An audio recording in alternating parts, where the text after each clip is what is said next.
Hello, তো আমি রিয়া। তো আজকে ছিল আমার একটা নেল এক্সটেনশনের কাজ, আর আমি এই বোনটাকে নিয়ে গেছিলাম আমার পাশের বাড়ি। আর এই ভাইটাকে বললাম যে চল আমাদের একটু টোটো অবধি একটু ব্যাগপত্রগুলো দিয়ে আয়।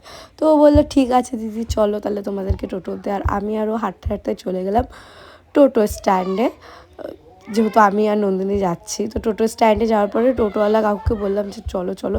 তারপরে উনি অনেকক্ষণ পরে করেছে, পুরো টোটোটা ফুল হয়েছে, তারপরে সে গেছি কখন, মানে উনি একজনকেও নিয়ে যেতে হবে। তারপরে যেতে যেতে এই সুন্দর সুন্দর দৃশ্যগুলো চোখে পড়লে বেশ ভালোই লাগে। মাঠঘাট তো আমার খুবই ভালো লাগে, আর দেখতেও খুব ভালো লাগে, আর আমার সত্যি খুবই ভালো লাগে। আর মাঠের যে সবজিগুলো হয় ওগুলো চুরি করতে আরও বেশি ভালো লাগে। তবে যথারীতি পৌঁছে গেলাম আমার লোকেশনে। তো ওখানে যাওয়ার পরে এই যে শাড়ি ব্লাউজগুলো এগুলো আমার দিদি বানায়।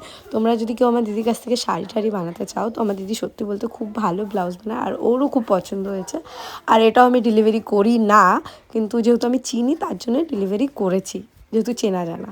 তো তারপরে যাওয়ার সাথে সাথে স্যান্ডউইচ আর সিঙ্গারা দিয়ে দিল। আর এই যে ফার্স্ট কাজটা দেখে তোমরা বলো কেমন হয়েছে, আর এই যে সেকেন্ড কাজটা। আর এদেরকে বলছি কিছু বলতে, তোমরা একটু দেখো এরা দুই বোন কি লজ্জাটা না পায়। খুব ভালো, ওরা দুই বুড়ি করেছে, বল কিছু বল। খুব ভালো লেগেছে। আগেও একবার করেছি আমরা মাসিমণির কাছে।